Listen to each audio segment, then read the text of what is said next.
শাসন প্রতিষ্ঠিত হওয়ার কথা, কিন্তু সেই আদালতের ভেতরে যদি একজন আইনজীবীর দিকে আগ্নেয়াস্ত্র দেখিয়ে হুমকি দেওয়ার অভিযোগ ওঠে, তাহলে প্রশ্ন উঠবেই, আইন রক্ষার জায়গাতেই কি আইনের ভয় উধাও?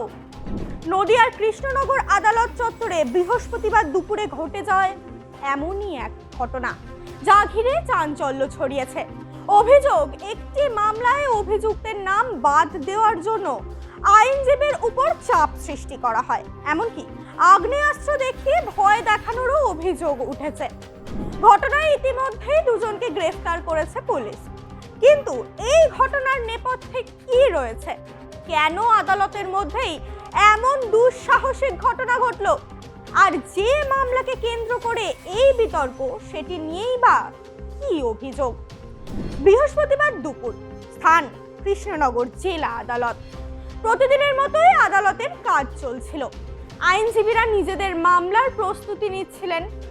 ঠিক সেই সময় সিনিয়র আইনজীবীর ঘর থেকে বেরিয়ে ক্যান্টিন সংলগ্ন এলাকায় কয়েকজন সহকর্মীর সঙ্গে আলোচনা করছিলেন আইনজীবী শীর্ষেন্দু দাস।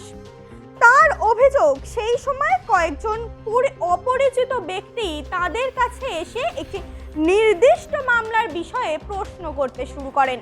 তারা জানতে চান, একটি মামলায় তাহিদ শেখ নামে একজনকে কেন অভিযুক্ত করা হয়েছে।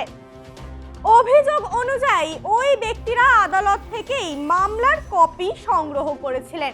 তারপর সেই কপি আর আইনজীবীর সামনে দেখিয়ে বলেন, এই মামলার তালিকা থেকে তাহিদ শেখের নাম বাদ দিতে হবে। শুধু অনুরোধ নয়, একাধিকবার একই দাবি করা হয় বলে অভিযোগ।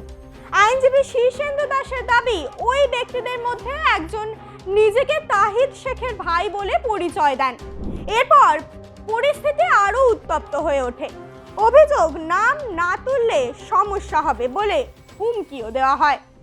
এবং আইনজীবীদের নিরাপত্তা নিয়ে ব্যবস্থা নেওয়া উচিত। তো আইনজীবীরা কেন আসবে, কিসের ভরসায় আসবে? আজকে সাধারণ পাবলিক এসে যদি আইনজীবীকে ধমকায় চমকায়, তাহলে কেন আসবে? কালকে ঘটনাটা ঘটেছে, চেম্বার থেকে ও আসলো, আমি একটু পেছন আসছিলাম। তো ও তো আমার 2-3 মিনিট আগে এসছে, আমি এসেই শুনছি তখন এই একটা ঝামেলা। এবার আইনজীবীদের নিরাপত্তা কোথায় থাকলো? এবং ঘটনাটা ঘটেছে। আর একজনকে, তৃতীয় ব্যক্তি পালিয়ে গেল, সে ব্যক্তিটাকে। আর আমার জুনিয়র কি করেছে? একটা মামলা করেছে। জুনিয়র তো বিচার করতে আসেনি, জুনিয়র নিজে মামলা করেছে। যে কোনো লোক কমপ্লেন করতে এসছে, আমাদের পেশা এটা, কমপ্লেন করতে এসছে, আমরা কমপ্লেন করেছি। আমরা তো বিচার করব না, যে বিচার করব, কমপ্লেন করব। আমরা কি বিচারক নাকি? তাহলে আমাদের কাছে ক্লায়েন্ট আসবে? বিচার করতে বসলে তো আমাকে জজ সাহেব হতে হবে। আমি আমার সিনিয়রের চেম্বার থেকে ফিরে এসে ক্যান্টিনের সামনে দাঁড়িয়েছিলাম। সেই সময় অজ্ঞাত পরিচয় গোটা 4 জন এসে আমাকে বলে যে কোর্টের যে কেসের কপি, যেটা সাধারণত কোর্টেই থাকে, সেই কপি তুলে আমাকে দেখায় যে এখানে 21 নম্বর নাম রয়েছে। 21 নম্বর নাম রয়েছে তহিদ শেখ। সে আগে সিপিএম করতো, তারপর 23 সালে উপনির্বাচনে দাঁড়ায়। আপনি কেন তার হয়ে মামলা করেছেন? ভালো, মামলা কেন করেছি সেটা তো তাদের কমপ্লেনেন্টের হয়ে মামলা করেছি, বাপন ঘোষের হয়ে মামলা করেছি, সেটা তো আপনাকে বলতে হয় না। সে তখন ধমক বা চমকানোর চেষ্টা করে যে মামলাটা যে না করা হয়। সেই সময় পাশে দাঁড়িয়েছিল লকটাক কৃষ্ণেন্দু রায়। সে আমাকে বারবার সেখানে বলে, এখান থেকে তুমি সরে যাও। আমি ব্যাপারটা অনুধাবন করতে পারিনি এবং পরবর্তীকালে কৃষ্ণেন্দু রায়ের মুখের কাছে শুনতে পারি, অর্থাৎ সে তার কোমরে একটা আগ্নেয়াস্ত্র নিয়ে এসেছিল এবং তাকে এবং সেই কৃষ্ণেন্দু রায়কে সেই দিয়ে ঠেকায় এবং সেখানে উদ্দেশ্যপ্রণোদিতভাবে আমাকে মামলা থেকে সরানোর জন্য চেষ্টা করা হয়। যেহেতু তার একদিন গত পরশু দিন আমি একটা কালীগঞ্জের যে বাপন ঘোষের হয়ে একটা মামলা ফাইল করেছিলাম অভিষেক ব্যানার্জি সহ 30 জনের বিরুদ্ধে। সেহেতু সেই মামলার আসামি ছিল তহিদ শেখ। সেই মামলা থেকে যাতে সরে যায়, তার জন্যই এইভাবে চমকানো বা এই উদ্দেশ্যপ্রণোদিতভাবে প্রাণে মারার চেষ্টা বা মারাত্মক ব্যাপার। কোর্টের মধ্যে ঢুকিয়ে আপনার কোর্টের আইন এবং পরবর্তীকালে ওই লোককে যে বলা হয় যে ঠিক আছে, তুমি এখানে আমাকে জিজ্ঞাসা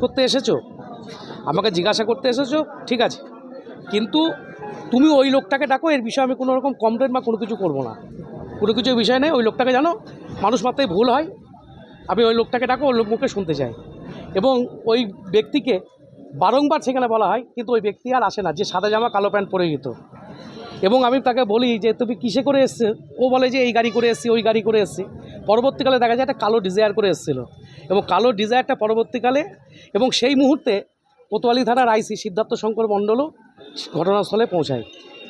এবং সেখানে আসা মতো সেখানে দেখা যায় তহির শেখ, ওই যে গাড়িটা ছিল কালো সুইফট ডিজায়ার, সেই গাড়িটাকে দেখা যায় যে ওটা তহির শেখেরই গাড়ি। সবচেয়ে গুরুতর অভিযোগ আসে এরপর। আইনজীবী জানান তার পাশে ছিলেন তার ল ক্লার্ক কৃষ্ণেন্দু রায়। কৃষ্ণেন্দুই তাকে জানান অভিযুক্তদের কোমরে আগ্নেয়াস্ত্র রয়েছে। এই তথ্য সামনে আসতেই আদালত চত্বরে আতঙ্ক ছড়িয়ে পড়ে। যদিও পুলিশ এখনো তদন্ত করছে অস্ত্র দেখানো এবং অস্ত্র থাকার অভিযোগের বিষয়টি। আপনার পুজো পৌঁছে যাক বিশ্বের দরবারে। প্রতি বছরের মতো এবারও আর+ নিউজ নিয়ে এলো শারদাঞ্জলির সেরা সম্মান 2026। অংশ নিতে সকাল 10টা থেকে সন্ধে 6টার মধ্যে সরাসরি যোগাযোগ করুন আমাদের অফিসে অথবা কল করুন 9836323248 এই নম্বরে। শারদাঞ্জলি শুধুমাত্র আর+ নিউজে। তবে আদালতের মতো নিরাপত্তা সংবলিত এলাকায় এমন অভিযোগ অত্যন্ত উদ্বেগজনক বলেই মনে করছেন আইনজীবীদের একাংশ। গতকাল আমি আর সিনিয়র অ্যাডভোকেট যিনি আছেন শীর্ষেন্দু দাস, আমরা কথা বলছিলাম একটা কেসের উপর। তা তখন হঠাৎ করে অজ্ঞাত পরিচয় 3 জন ব্যক্তি, আমরা নাম জানি না, হঠাৎ করে জিজ্ঞেস করেন যে আপনারা মামলা করেছেন কেন। তা আমরা বলি কে বলছেন আপনারা, আমরা জানিও না চিনি না। বললেন যে তখন ওনারা মোবাইল বার করেন, মোবাইল বার করে বললেন যে আমরা গ্রুপ থেকে দেখেছি যে আমাদের বিরুদ্ধে মামলা করেছেন। বললেন যে এই মামলা আমরা 21 নম্বর বিভাগে। তা কেস আমরা তখন বলছে কোন কেসে, 400 মিস কেস বলছে, মিস কেস হচ্ছে 494/26 সামথিং এরকম। তা বলে হ্যাঁ। তা তখন আমরা বলছি আপনি কোথায় জানতে পারলেন। উনি মোবাইল বার করেন, মোবাইল বার করেন যে আমি গ্রুপ থেকে পেয়েছি। তা আমি বললাম দেখুন আমরা তো এটা, তখন আমার সিনিয়র বলছে তো আমাদের প্রফেশন আমি মামলা করি, তা মামলা করেছি। তা আপনার যদি বিরুদ্ধে মামলা হয় তখন আপনি আপনার উকিলবাবুর কাছে যান, তার কাছে কোনো একটা উকিলবাবুর কাছে পরামর্শ নিন। বলতেই যে 3 নম্বর একজন ব্যক্তি ছিলেন, তার সাদা জামা কালো প্যান্ট পরানো ছিল, তিনি আমাদের পেছনে ছিলেন। হঠাৎ করে তিনি একটা আগ্নেয়াস্ত্র বার করেন, সেটা তিনি আমাদের পেছনে রেখেছিলেন। আমি বুঝতে পেরেছিলাম সেটা। তখন সেটা বুঝে আমি আমার সিনিয়র যিনি আইনজীবী ছিলেন শীর্ষেন্দু দাস, তাকে আমি সরিয়ে দিই তাকে। বলতে তিনি বললেন যে আপনি জানেন কার বিরুদ্ধে মামলা করেছেন।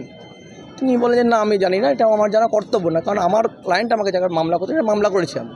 বলেন যে তিনি কোনো একটা দলের, আমরা নাম উল্লেখ করতে চাই না, তিনি বলেন যে আমি একটা দলের, উনি একটা দলের মেম্বার ছিলেন এতদিনের, এবং আপনি কেন মামলা করেছেন। দিয়ে উনি হুমকি করতে থাকেন, করতে যখন তারপর আমরা চিৎকার করি, যখন মানে কথোপকথন হয়, তাকে উত্তপ্ত কথোপকথন চলে, অন্যান্য আইনজীবী এবং অন্যান্য আদার্স যারা লিটিগ্যান্টরা ছুটে আসে, তখন ওই ব্যক্তি পালিয়ে যান, যার সাদা জামা কালো প্যান্ট ছিলেন তার পরনে, তিনি চলে যান, পালিয়ে যান।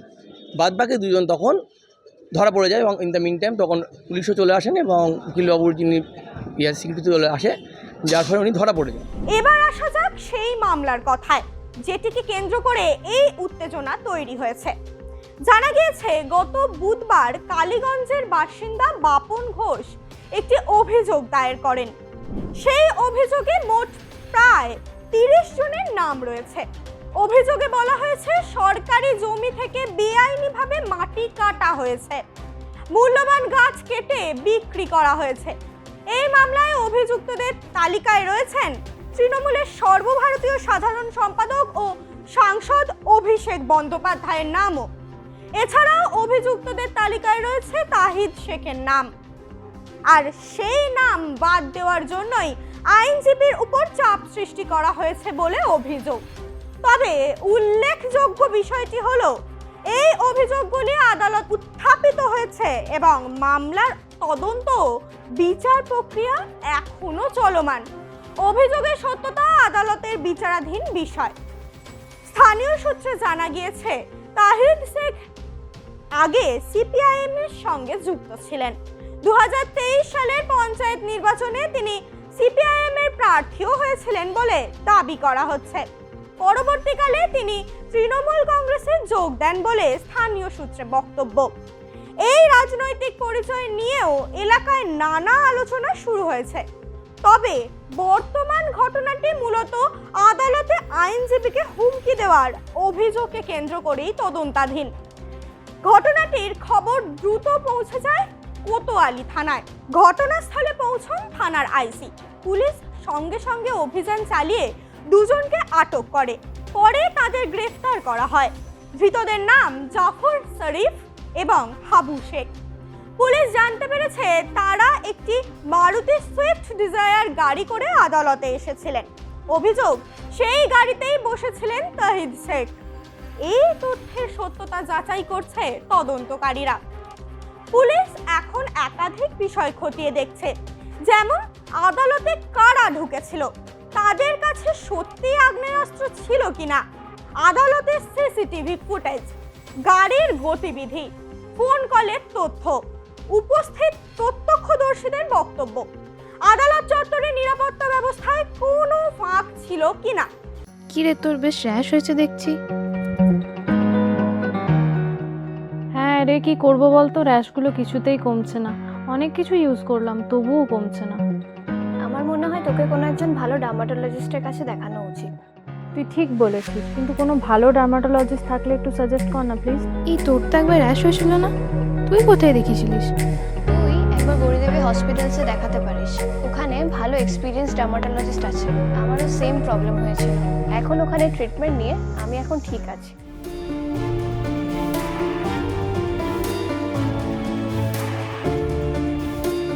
গৌরী দেবী হসপিটাল, রাজবাঁধ, দুর্গাপুর।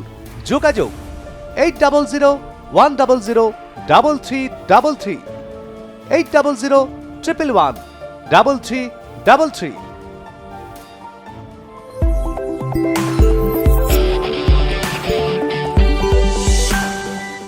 গ্রেফতার হওয়া দুজনকে আদালতে তোলা হয়েছে। তাদের জিজ্ঞাসাবাদ করেই তদন্ত এগোচ্ছে।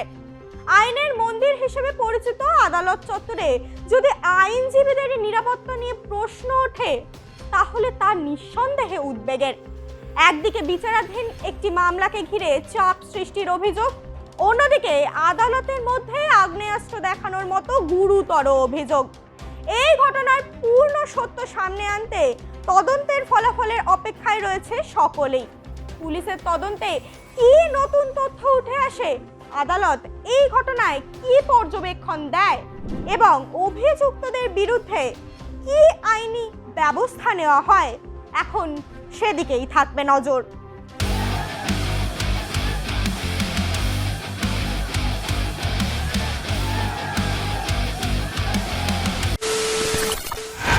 খবরের নামে প্রতিদিন সন্ধে আপনার ড্রয়িং রুমে কি শুধুই চিৎকার চেঁচামেচি হয়ে আসে? বিতর্কের নামে চলে গালাগালি আর কাদা ছোড়াছুড়ি। এবার সময় পরিবর্তনের, কারণ আমরা কান ফাটানো চিৎকারে বিশ্বাস করি না। আমরা বিশ্বাস করি খবরের সত্যতায়। আমরা কোনো পক্ষের হয়ে গলা ফাটাই না, আমরা সাধারণ মানুষের হয়ে প্রশ্ন তুলি। চিৎকার নয়, শুধু খবর হবে যেখানে বিতর্ক আছে কিন্তু কুৎসিত ঝগড়া নেই। সঠিক তথ্য, বিশ্বস্ত খবর। নজর রাখুন আর প্লাস নিউজে।